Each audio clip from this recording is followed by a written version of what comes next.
اگر آپ کو یہ پریشانی ہو کہ اولاد اکھڑ مزاج ہے، بات مانتی نہیں ہے، طبیعت میں سختی ہے، تو ان کو بطور وظیفہ درود کی تسبیح دیں۔ آپ ہفتوں اشروں میں دیکھیں کہ ان کی طبیعت میں لطافت آ گئی ہے۔ درود پڑھنے والے کو اللہ ذہانت کی دولت سے بھی مالا مال کرتا ہے۔ درود پڑھنے کا سب سے بڑا فائدہ یہ ہے کہ رسول کریم نے ارشاد فرمایا، قیامت کے دن میرے سب سے نیڑے وہ ہوگا جو کثرت کے ساتھ میرے اوپر درود پڑھنے والا ہوگا، کہ جس کا اجالا کائنات کے ایک ایک گوشے میں پہنچا۔ اس وقت دنیا کے اوپر جتنی بھی روشنی ہے، جتنا بھی اجالا ہے، خیر کی جتنی بھی قدریں موجود ہیں، یہ سب رسول رحمت صلی اللہ علیہ وآلہ وسلم کا فیضان اور آپ کی برکت اور وجود مسعود کا نور ہے۔ مجھے اور آپ کو اس بات پر اللہ کا لاکھ لاکھ شکر ادا کرنا چاہیے کہ ہمیں حضور علیہ السلام کا امتی ہونے کا شرف نصیب ہوا۔ اس وقت دنیا کی آبادی 8ویں ارب میں داخل ہو چکی ہے اور تقریباً 500 سے زیادہ الہامی اور غیر الہامی مذاہب دنیا کے اوپر پائے جا رہے ہیں۔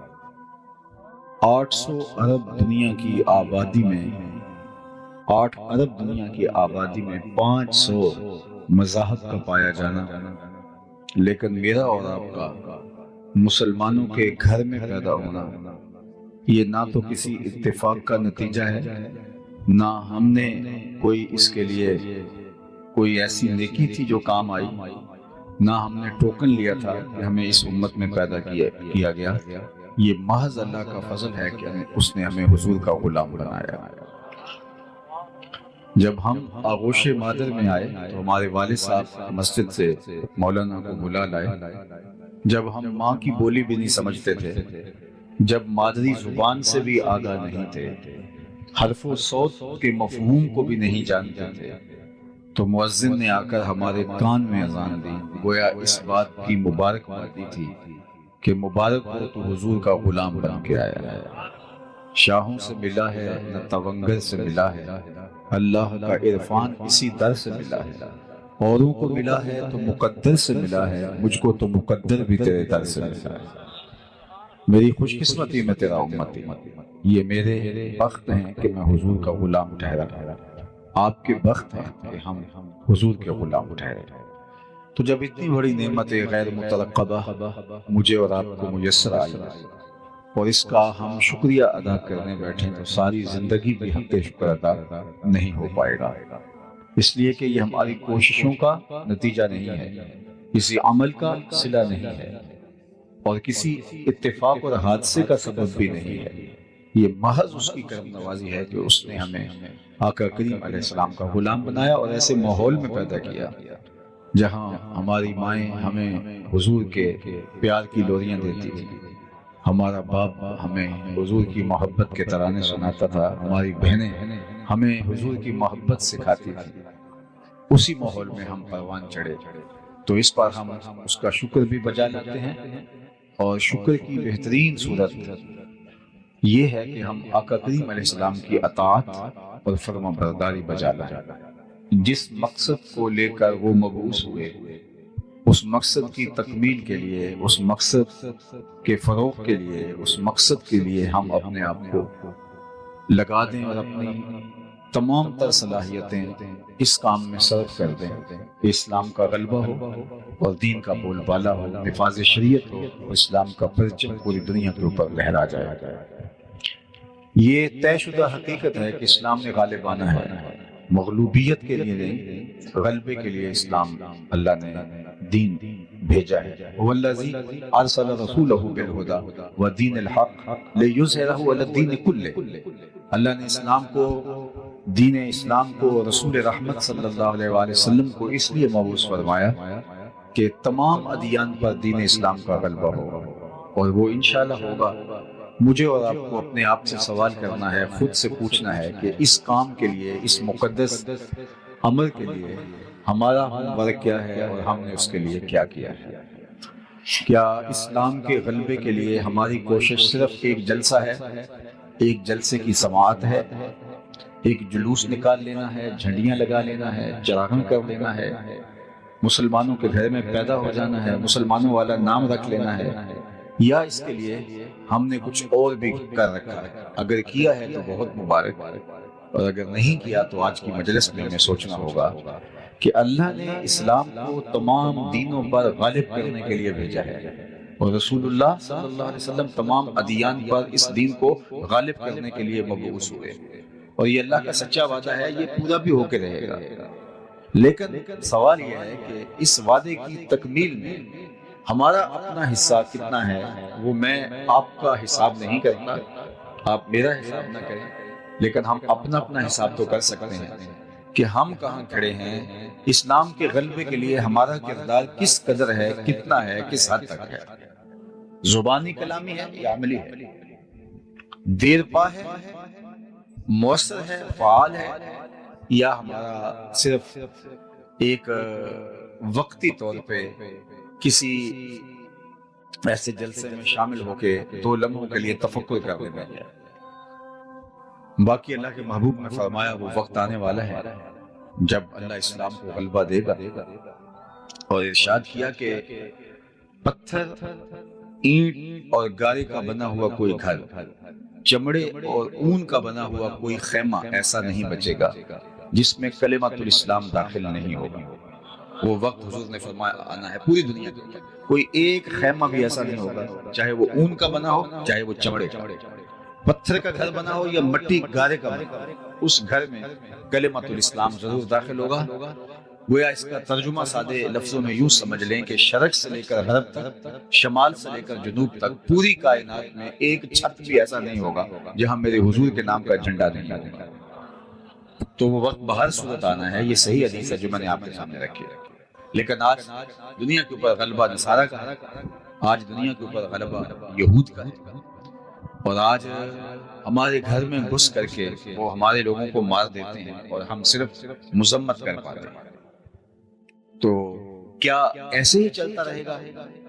اور ان لوگوں کے لیے لڑنے کے لیے اللہ تعالیٰ فرشتے نازل کرے گا، یا ہمیں اپنے تن مردہ کے اندر زندگی پیدا کرنی ہوگی، یا ہمیں اپنے آپ کو کھڑا کرنا ہوگا، ہمیں شعوری طور پہ بیدار ہونا ہوگا، ہمیں امت سازی کا عمل کرنا ہوگا، ہمیں اپنی نئی نسل کو اسلام کے غلبے کے لیے تیار کرنا ہوگا، ہمیں مقدرات اسلام کی تعلیم و تربیت کا اہتمام کرنا ہوگا تاکہ وہ ایسی نسل پروان چڑھائیں، ایسی نسل جنم دیں، ایسی نسل کی تربیت کریں جن کے ہاتھ کے اندر اسلام کے غلبے کا جھنڈا ہوگا۔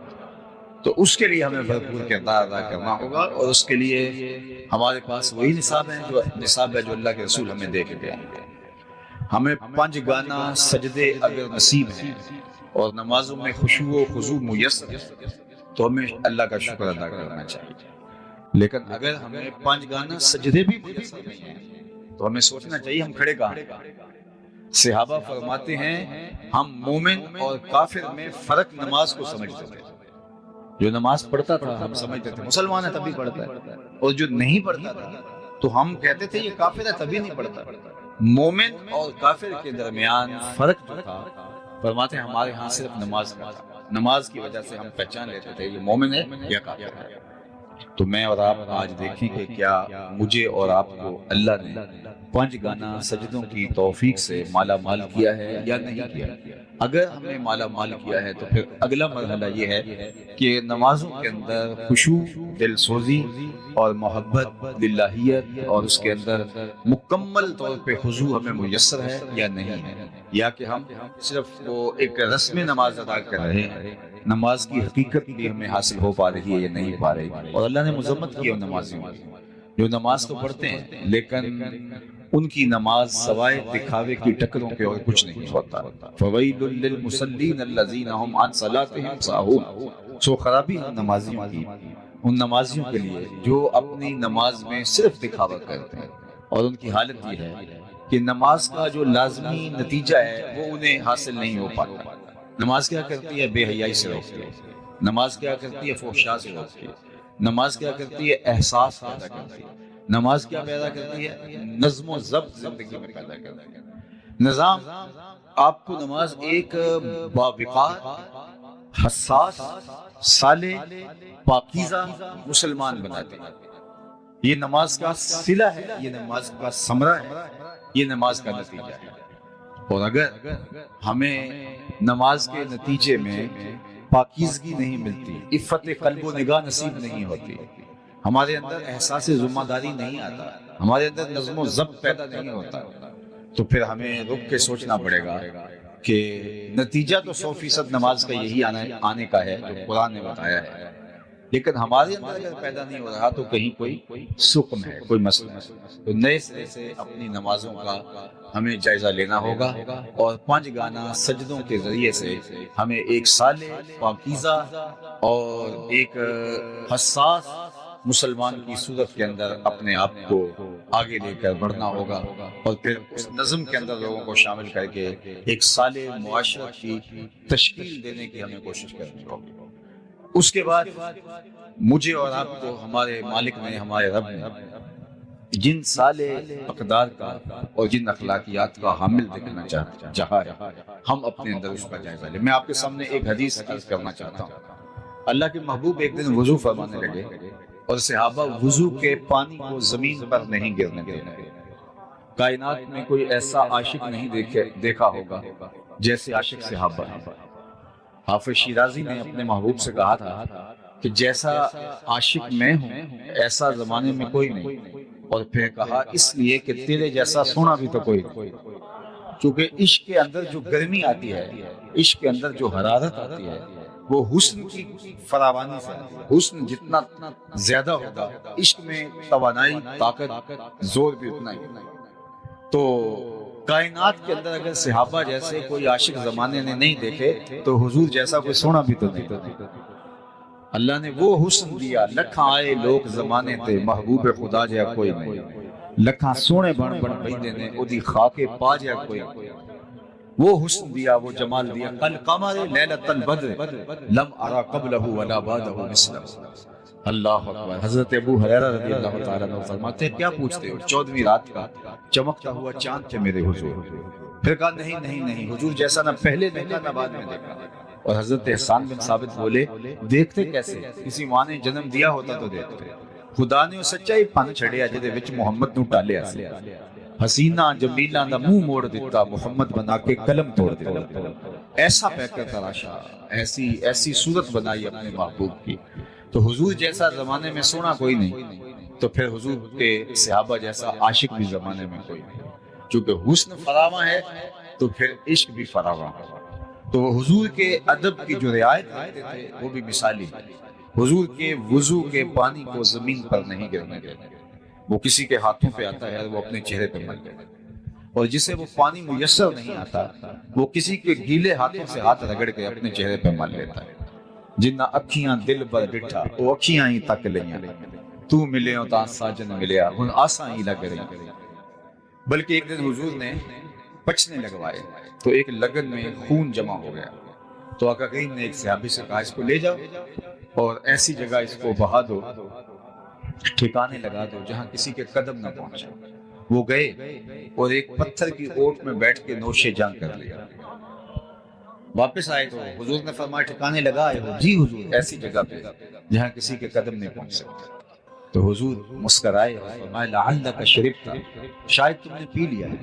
قال نعم، جی حضور، میں نے کہا کہ حضور کا خون اپنے خون میں شامل کر لو، اس سے بڑی سعادت کیا ہو سکتی ہے۔ تو آقا کریم نے فرمایا یا غلام قد حررت نفسک من النار، اے بیٹے تو نے اپنے آپ کو آتش دوزخ سے بچا لیا ہے کہ تیرے خون میں میرا خون شامل ہو گیا ہے۔ تو یہ صحابہ کی محبت، حضور لعاب پھینکے تو وہ کسی کے ہاتھوں پہ آتا ہے، پھر وہ چہرے پہ ملتے ہیں۔ دنیا میں آپ نے یہ محبت کا انداز، لوگ داستانیں پیار کی سنی ہیں لیکن کسی محب نے اپنے محبوب کے لیے ایسا تو نہیں کیا، لیکن یہاں یہ مظاہر محبت کے دیکھنے کو ملتے ہیں۔ تو اب حضور وضو کرتے ہیں تو وہ پانی اپنے چہروں پہ مل لیتے ہیں، اللہ اکبر، اور جن کو میسر نہیں آتا وہ گیلے ہاتھوں سے ہاتھ رگڑ کے اپنے چہروں پہ مل لیتے ہیں۔ تو آقا کریم نے جب یہ دیکھا تو فرمایا ما یحملکم علی ھذا، تمہیں اس بات پر کس نے ابھارا کہ میرے وضو کے پانی کو زمین پر نہیں گرنے دے رہے؟ میں نے تو تمہیں اس کا حکم نہیں دیا۔ اللہ اکبر۔ ساری باتیں حکم سے نہیں کی جاتی، کچھ کاموں کے کرنے کا تقاضا محبت بھی ہوتی ہے۔ محبت محبوب کو راضی کرنے کے ڈھب خود ہی سیکھ لیتی ہے۔ خود ہی محبوب کی چوکھٹ پر پہنچنے کے راستے تلاش کرتی ہے۔ تو کہا کہ میں نے یہ حکم نہیں دیا کہ تم میرے وضو کے پانی کو زمین پر نہ گرنے دو، ہاتھوں پہ اٹھا لو، چہروں پہ ملو، اپنے بدن سے مس کرو، لیکن تم میرے وضو کے پانی کو زمین پر نہیں گرنے دیتے، اس بات پر تمہیں کس چیز نے ابھارا؟ تو انہوں نے جو جواب دیا وہ سنیے۔ انہوں نے کہا حب اللہ و رسولہ، اللہ اس کے رسول کی محبت میں۔ محبت کا تقاضا یہ ہے کہ ہم آپ کے وضو کے پانی کو زمین پر نہیں گرنے دے رہے، یہ ہمارا پیار گوارا نہیں کرتا۔ جو پانی آپ کے بدن سے چھو جائے وہ ہمارے لیے آب کوثر ہے، وہ ہمارے لیے مائے معین ہے، سلسبیل ہے، تو اس پانی کو ہم اپنے چہروں پہ ملیں گے اور سعادت مندی سمجھیں۔ آقا کریم نے ان کے اس عمل پر کوئی روک نہیں لگائی، ان کی مذمت نہیں کی، ان کو منع نہیں کیا۔ اور اس موقع کے علاوہ بھی یہ ماجرا کئی بار ہوا، صلح حدیبیہ کے موقع پر بھی ایسا ہوا کہ حضور کے وضو کے پانی کو صحابہ زمین پر نہیں گرنے دے رہے تھے، تو عروہ بن مسعود ثقفی نے اس کے اوپر جو ہے وہ آواز کسی تھی، اس کا جواب حضرت ابوبکر رضی اللہ تعالی عنہ نے دیا تھا۔ تو اب یہ وضو کے پانی کو زمین پر نہیں گرنے دے رہے، پوچھا ما یحملکم علی ھذا؟ کہ حب اللہ و رسولہ، اللہ اس کے رسول کی محبت کی وجہ سے۔ تو حضور نے فرمایا اگر تم یہ چاہتے ہو کہ اللہ اس کے رسول سے محبت کرو اور اللہ اور اس کا رسول تم سے بھی محبت کرو، تو پھر تمہیں تین کام کرنے چاہیے۔ یعنی تمہارا یہ عمل اپنی جگہ پہ درست ہے کہ تم میرے وضو کے پانی کو زمین پر نہیں گرنے دے رہے، اس کی نفی نہیں کی، لیکن کہیں اس عمل پر ہی فوکس کرنے بعد میں آنے والے اور باقی دین ان کی نظروں سے کہیں اوجھل نہ ہو جائے۔ نبی کا منصب ہے کہ وہ دور اندیشی کے ساتھ معاملات کو دیکھتا ہے، اور اللہ نے اس کو جو نگاہ بینا عطا کر رکھی ہوتی ہے اس سے وہ معاملات کو لوگوں کی تعلیم کے لیے بڑی کشادگی کے ساتھ کھول کے لوگوں کے سامنے رکھتا ہے۔ تو آقا کریم نے فرمایا اگر تم چاہو کہ اللہ اس کے رسول سے محبت کرو اور اللہ اس کا رسول بھی تم سے وہ محبت فرمائے، تو تمہیں تین کام کرنے چاہیے۔ سب سے پہلے جب بولو سچ بولو، زندگی بھر کبھی جھوٹ نہیں بولنا۔ دوسری بات فرمائی جب تمہارے پاس امانت رکھی جائے اس میں خیانت نہ کرنا۔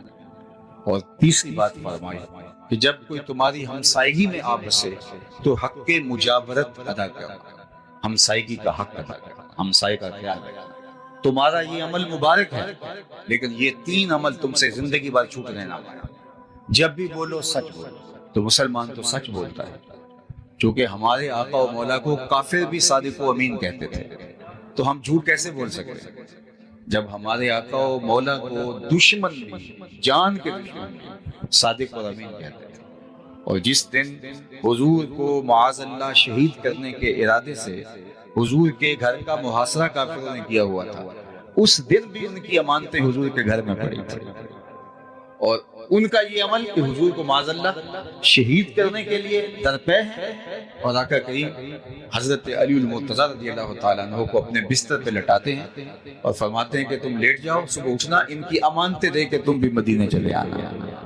یعنی ان حالات کے اندر بھی ان کی امانتیں ضائع نہیں ہو پا رہی، اور انہیں بھی یقین ہے کہ ہماری امانتیں ضائع نہیں ہوئی، ورنہ سب سے پہلے اپنی امانتیں حضور سے لیتے، پھر اس کے بعد اگلی کارروائی کرتے، لیکن انہیں یقین تھا کہ ہماری امانتیں ضائع نہیں ہو سکتی، اس لیے کہ یہ صادق اور امین نبی کی چوکھٹ پہ پڑی ہوئی ہے۔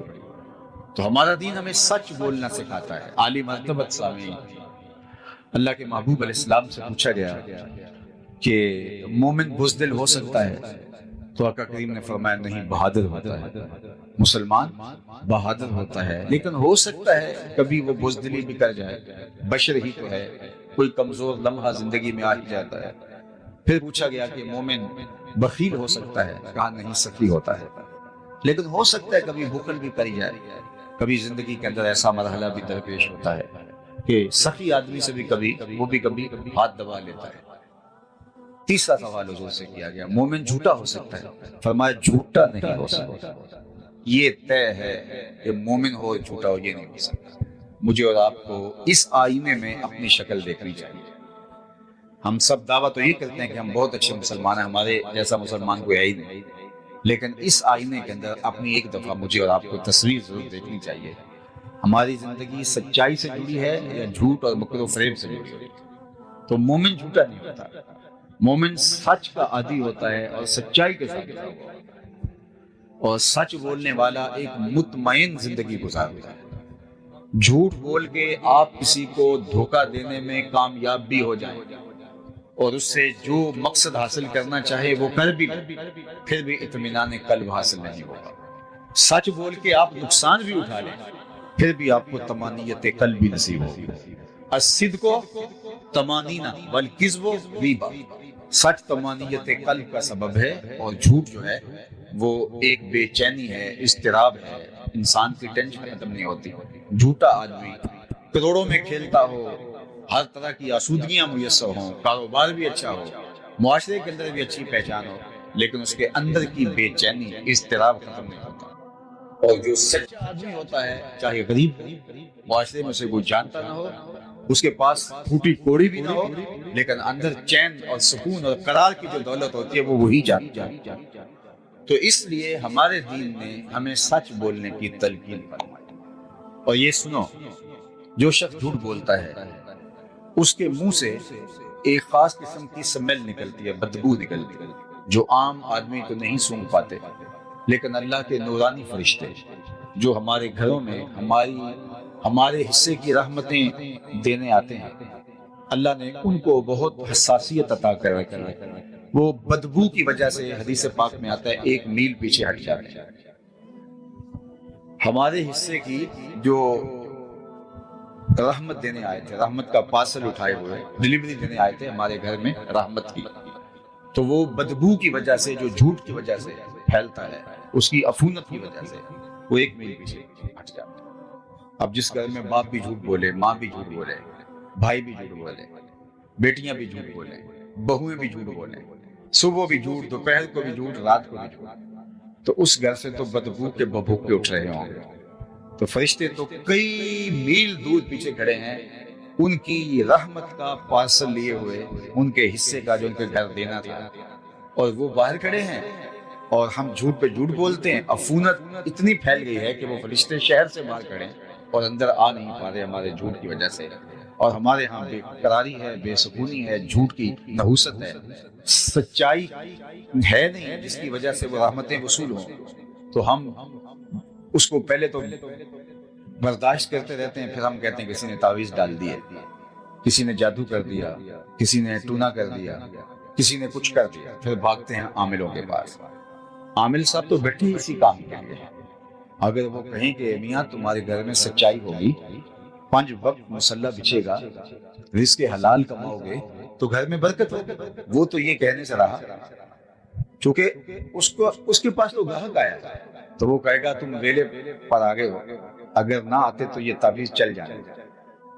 اب اتنے منگل، اتنے بدھ، اتنے اتوار آپ کو یہاں حاضری کرنی ہوگی، اور پھر وہ ایسا شخص جس کو وضو کا طریقہ بھی بعض اوقات نہیں آتا ہوتا، ان کے ڈیرے آباد ہو جاتے ہیں جھوٹوں کی وجہ سے۔ یہ گھر میں قرار نہیں ہے، گھر میں سکون نہیں ہے، آپس میں افراد لڑ رہے ہیں، کسی نے کچھ کر دیا ہے، آتا ہوا پتہ چلتا ہے، جاتا ہوا پتہ ہی نہیں چلتا۔ تو میاں وہ نحوست ہے جھوٹ کی، وہ بے برکتی ہے جھوٹ کی، اس کی وجہ سے تمہارا گھر جو ہے وہ زحمتوں کا مرکز بنا ہوا ہے۔ اس لیے کہ فرشتے رحمتیں لیے شہر سے باہر کھڑے ہیں، ان کو راستہ دیجئے تاکہ وہ رحمتیں لے کے آئیں اور تمہارے گھر کے اندر خوشیاں، خوشحالیاں، سرشاریاں، برکتیں اور رحمتیں نازل ہوں۔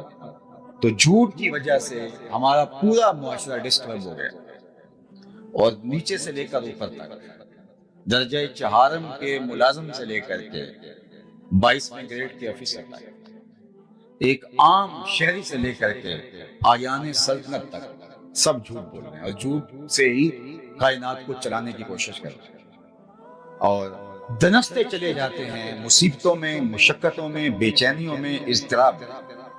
اور ہمارا تاجر بولتا ہے جناب اگر جھوٹ نہ بولیں تو سودا نہیں بکتا۔ تو میں کہتا ہوں جاپان والے پوری دنیا میں بیچ رہے ہیں اور لوگ ہاتھوں ہاتھ لیتے ہیں، تو اگر جھوٹ سے سودا جو ہے بغیر بکتا نہ ہو، وہ تو جھوٹ سے آشنا ہی نہیں ہے۔ جاپان دنیا کے اوپر اسی معمولہ ہستی پہ بسنے والی ایک قوم ہے جن کی ماں نے، جن کے باپ نے، جن کے بڑوں نے اپنی اولاد کو جھوٹ سے آشنا ہی نہیں ہونے دی، انہیں پتہ ہی نہیں جھوٹ بھی کچھ ہوتا ہے، اور دنیا کے اوپر ان کا اعتبار قائم ہے۔ اور ہم جھوٹ کیسے بول سکتے ہیں؟ ان کا تو کوئی دین نہیں ہے، یا دین ہے بھی تو ان کی تعلیمات کس طرح کی ہوں گی؟ ہمارے تو دین نے ہمیں بتایا کہ تم سچ بولو گے، اور ہمارے نبی کو دنیا صادق اور امین کہتی تھی، تو ہم کس طرح جھوٹ بول سکتے ہیں؟ تو سب سے پہلی بات جو ہم نے میلاد کی مجلس سے سیکھنی ہے نماز کے بعد وہ یہ ہے کہ ہمیں زندگی بھر سچ بولنا ہوگا اور کبھی بھی جھوٹ کے قریب نہیں جانا ہوگا۔ دوسری بات ارشاد فرمائی کہ اے صحابہ تم کبھی بھی امانت میں خیانت نہیں کرو گے۔ اگر تم چاہتے ہو کہ اللہ اس کے رسول سے محبت کرو اور اللہ اس کا رسول تم سے محبت کرو تو کبھی بھی تم امانت میں خیانت نہیں کرو۔ اللہ اکبر۔ اب ذرا دیکھیے، ہم تو کسی کا قرض لے لیں کسی سے تو ہم آرزو کرتے ہیں وہ فوت ہی ہو جائے، قرض لے کے ہم مار کے بیٹھ جاتے ہیں۔ ضرورت تھی اس وقت منتیں اور ترلے کر کے ہم اس سے قرض لے لیا، پھر بعد میں ہم اس کا فون بھی نہیں اٹھاتے، اور وہ ہم سے قرض لینا چاہے تو اس کو دلائل دینے پڑتے ہیں کہ مجھے بڑی ضرورت پڑ گئی ہے اس لیے میں تجھ سے جو ہے وہ قرض واپس مانگ رہا ہوں۔ اور ہم کتنوں کے قرض دبا کے بیٹھ جاتے ہیں، زمینیں دبا کے بیٹھ جاتے ہیں، دیوار رکھتے ہوئے ہم سائے کے 2 انچ دبا کے ہم سمجھتے ہیں کہ ہم نے کو بہت تیر مار لیا۔ امانت میں خیانت، ہمارا دین تو اتنا حساس ہے، ہمیں فرمایا گیا کہ جب کوئی تم سے بات کر رہا ہو اور بات کرتے کرتے وہ دائیں بائیں دیکھے تو اس کا مطلب ہے وہ اس بات سے ڈر رہا ہے کہ کوئی اور نہ سن رہا ہو، تو فرمایا وہ بات بھی تمہارے پاس امانت ہوگی۔ یعنی اگر تم سے کوئی بات کرتے کرتے ہولے ہولے بولے یا دائیں بائیں دیکھے تو وہ بات بھی امانت ہوگی، چہ جائے کہ کسی سے لیا ہوا اس کو ہڑپ کر جائے۔ اور جس نے کسی کی 1 انچ بھی زمین دبائی، کل قیامت کے دن 7 زمینوں کا توق بنا کے اس کے گلے میں ڈال دیا جائے۔ یہ کوئی آسان نہیں ہے کہ ٹھیک ہے آج چلتی ہے تو چلا لو، آج تھانے کچہریاں اس میں میرا سکہ چلتا ہے تو میں جو مرضی کروں، آج کر لیں جو۔ اس لیے اللہ نے ایک عدالت رکھی ہوئی ہے، ایک دن ایک بڑی عدالت لگنے والی ہے۔ یہاں سول کورٹ میں مکر فریب سے جیت جاتے ہیں تو آپ کا مخالف جو ہے وہ چلا جاتا ہے، جو ہے وہ سیشن کورٹ میں وہاں جیت جاتے ہیں، ہائی کورٹ میں اور سپریم کورٹ تک بھی اگر کوئی جیت جاتا ہے تو چلو دنیا میں جیت جاتا ہے، مکر و فریب سے، رشوت سے، اصل رسول سے، سفارش سے۔ لیکن سپریم کورٹ سے آگے بھی ایک عدالت ہے جو لگنے والی ہے، جس میں رشوت نہیں چلتی، جس میں انصاف ہوگا، جس میں ترازو کے دونوں پلڑے برابر برابر تولیں گے، جس میں ایک ایک چیز کا حساب ہوگا، ایک ایک چیز کا، حرکات کا بھی اور سکانات کا۔ تو وہ دن آنے والا ہے تو کتنا سخت ہے جو امانتوں میں خیانت کرتے ہیں، اور پھر اللہ تعالیٰ جل شانہ جو ہے وہ قیامت کے دن پھر وہ حساب جو ہے وہ بے بات کر دے گا۔ اور قیامت کے دن کیا ہوگا؟ اگر کسی نے کسی کا کچھ دبایا ہوا ہے تو اس دن تو وہ چیز تو دے نہیں سکے گا، وہ تو یہیں چھوڑ گیا ہے، زمین بھی یہاں چھوڑ گیا، جائیداد بھی یہاں چھوڑ گیا، تو پھر اس دن کیا دے گا؟ اس دن جو سکہ رائج الوقت ہوگا قیامت کے دن وہ اعمال ہوں گے، تو جان چھڑانی پڑے گی اپنے عمل دے کے، اور اگر عمل دے کے بھی جان نہ چھوٹ رہی ہوگی تو پھر اس کے گناہ لینے لگے۔ اور یہ کتنا بڑا کھاتا ہے؟ ایک تابعی کا قول ہے کہ جس نے کسی کے 3 پیسے دبائے، کتنے پیسے؟ 3 پیسے، اس کو اس کے بدلے میں قیامت کے دن 700 نمازیں جو جماعت کے ساتھ ادا کی گئی ہیں وہ دینا پڑے گا۔ 3 پیسوں کے بدلے میں 700 نمازیں با جماعت ادا کی گئی وہ دینا پڑے گا۔ تو میں تو کہتا ہوں اگر 1-2 ہزار بھی اگر کسی کا دینا ہوا تو ساری زندگی کی کمائی، حج عمرے، زکاتیں، سب کچھ 1000-2000 میں چلا جائے گا۔ تو اس بات کے اندر ہمیں اپنے کھاتے کو صاف کرنا چاہیے۔ کسی کی امانت، یہ بات کا ساری زندگی رشوت لے کے لوگوں کا مال کھا کے آخری عمر میں حج عمرہ کر لیا، ٹوپی پہن لی اور اگلی صف میں نمازیں پڑھنے لگ گئے۔ میں ان کی نمازوں کی توہین نہیں کرتا، جن سے مال لوٹا ہے ان کا مال دینا بھی واجب ہے۔ اس حج سے، اس عمرے سے وہ حقوق العباد جو ہیں ان کی تلافی نہیں ہوگی، وہ تلافی کرنی پڑے گی اور وہ دینا پڑے گا ان کا مال۔ تیسری بات اللہ کے محبوب نے ارشاد فرمائی صحابہ کو، وہ یہ تھی کہ تمہاری ہمسائیگی میں اگر کوئی آ بسے تو تم نے حق مجاورت ادا کرنا ہے، ہمسائے کے حق کو ادا کرنا ہے۔ اللہ کے محبوب فرماتے ہیں مجھے ہمسایوں کے حقوق کے حوالے سے اس قدر تاکیدات کی گئیں کہ مجھے لگا کہ ہمسایہ کہیں وراثت میں حقدار نہ ٹھہرا دیا، اور قیامت کے دن جو اللہ کے سامنے سب سے پہلا شخص کسی کی شکایت لے کے حاضر ہوگا وہ ہمسایہ ہوگا۔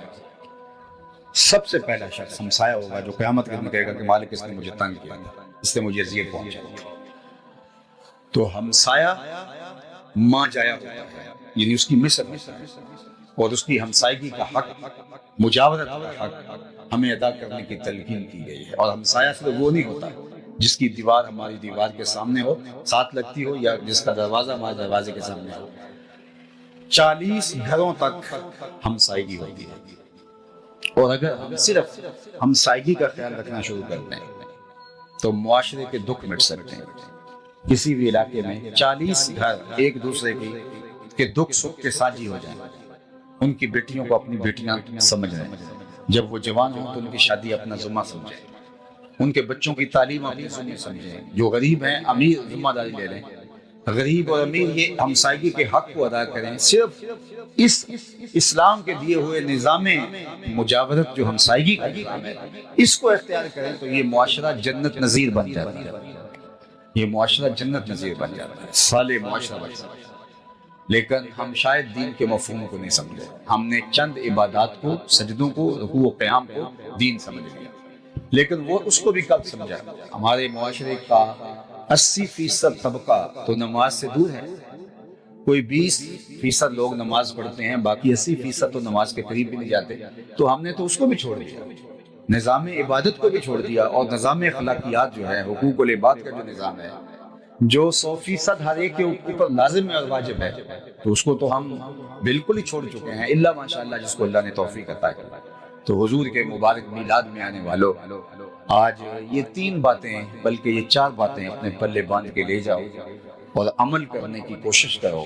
جو کوشش میں ہیں اور پہلے عمل پیرا ہے وہ اس کا حجم بڑھا دیں کہ ہم 5 گانا نماز کبھی بھی ترک نہیں کریں گے انشاءاللہ، ہم کبھی بھی جھوٹ نہیں بولیں گے، ہم کبھی بھی امانت میں خیانت نہیں کریں گے، اور ہم کبھی بھی اپنے ہمسائے کے ساتھ برا سلوک نہیں کریں گے۔ مجھے یہ معلوم نہیں ہے کہ جتنے لوگ میرے سامنے موجود ہیں یہ اس شہر کا کتنے فیصد ہیں، یہ شہر 1 لاکھ کی آبادی ہے، 2 لاکھ کی آبادی ہے یا کم ہے، مجھے نہیں معلوم، لیکن مجھے یہ معلوم ہے کہ یہ جتنے لوگ میرے سامنے بیٹھے ہیں، اتنے لوگ اگر یہ عزم کر کے اٹھیں کہ آج کے بعد جھوٹ نہیں ہوگا، کل سے ہی آپ کا شہر بدلا بدلا دکھائی دے گا، یہ مجھے یقین ہے۔ صرف اتنے لوگ جتنے میرے سامنے بیٹھے ہیں، باقی پورا شہر آ جائے اور وہ عزم کر لے وہ تو الگ بات ہے، صرف اتنے لوگ اگر یہ پختہ ارادہ کر لیں کہ آج کے بعد ہماری طرف سے ہمسایوں کو تکلیف نہیں پہنچے گی، بلکہ ہم ان کو اپنا بھائی سمجھ کے ان کو آگے لے جانے کی کوشش کریں گے، تو آپ کا معاشرہ کل سے بدلا بدلا دکھائی دے گا۔ میں بارگاہ عزتی میں دعا گو ہوں کہ آج کے اس اجتماع کا ایک ایک لمحہ اللہ قبول فرمائے۔ اور ابھی جامع مسجد گلزار مدینہ کا افتتاح کیا گیا، صوری اور معنوی اعتبار سے بہت خوبصورت مسجد ہے جو مجھے ایک دیہات میں دیکھنے کو ملی۔ اللہ کی بارگاہ میں دعا ہے ہمارے ان دوستوں کے لیے جنہوں نے اس مسجد کی تعمیر کا بیڑا اٹھایا اور پھر اس کو تکمیل کی منزل تک پہنچایا، اللہ اس کے بدلے میں ان کو بہتر اجر عطا فرمائے۔ جس نے ایک تتر کے گھونسلے کے برابر بھی مسجد بنائی، ایک جانور ہے چھوٹا سا کتات، اس کے گھونسلے کے برابر بھی، وہ آدھی اینٹ کا گھونسلہ ہوتا ہے، پوری اینٹ کا نہیں ہوتا، جس نے اس کے گھونسلے کے برابر بھی مسجد بنائی، فرمایا گیا اللہ اس کا گھر بھی جنت میں بنانا ہے۔ اور خوش نصیب ہیں وہ لوگ جو اللہ کے گھر تعمیر کرتے ہیں۔ صاحب روح البیاں علامہ اسماعیل حقی نے لکھا ہے کہ جب کعبۃ اللہ کی تعمیر مکمل ہو گئی تو حضرت ابراہیم اور حضرت عیسیٰ یہ معماران حرم ہیں، تو بارگاہ عزتی میں عرض گزار ہوئے مالک تعمیر کے دوران جو سنگ ریزے، پتھروں کے ٹکڑے، جو چھوٹا چھوٹا میٹیریل، ریت کے ذرے، یہ اتنا کچھ جو ہے وہ بچ گیا ہے، اس کا کیا کریں؟ یہ کعبۃ اللہ کی دیواروں سے دوران تعمیر یہ اتنا میٹیریل جمع ہوا ہے، اس کو دریا میں، سمندر میں بہا دیں، دفن کر دیں، پہاڑوں پہ پھیلا دیں، کیا کریں؟ تو حکم ہوا اس کو تم ایک جگہ مطاف میں جمع کر دو، اس کا انتظام ہم خود کرتے ہیں۔ تو وہ سارا میٹیریل، اس میں چھوٹے چھوٹے پتھر کے ٹکڑے تھے، ریت کے ذرے تھے، سنگ ریزے تھے، میٹیریل تھا، وہ سارا بکھرا ہوا جمع کر کے مطاف میں ڈھیر لگا دیا گیا۔ تو جبریل امین حاضر خدمت ہوا اور اپنا نورانی پر بچھایا اور یہ سارا میٹیریل ان کے پر پہ ڈال دیا گیا۔ پھر وہ اس میٹیریل کو لے کے اڑے، جب افق کے برابر ہوئے تو انہوں نے اپنے پر کو جھٹک دیا، تو وہ سارے ذرے، ریت کے سنگ ریزے، پتھر کے چھوٹے چھوٹے ٹکڑے اور کنکر پوری دنیا کے اوپر بکھر گئے۔ کہتے ہیں جہاں جہاں کوئی پتھر کا ٹکڑا یا ریت کا ذرہ گرا تھا وہاں وہاں مسجد بنے۔ اور یہاں بھی کوئی چھوٹا سا سنگ ریزہ گرا تھا، اور آج یہاں خوبصورت مسجد منصہ شہود پہ آئی ہے۔ اللہ اس مسجد کو نمازیوں سمیت آباد رکھے، پورے علاقے کے لیے رشد و ہدایت کا مرکز اور ذریعہ بنائے، اور آپ لوگ جس شوق کے ساتھ تشریف لائے بہتر جزا اجر عطا فرمائے۔ ادارۃ المصطفیٰ حلقہ عبد الحکیم کے جملہ دوستوں کو اللہ بہتر صلہ اجر جزا دے۔ وآخر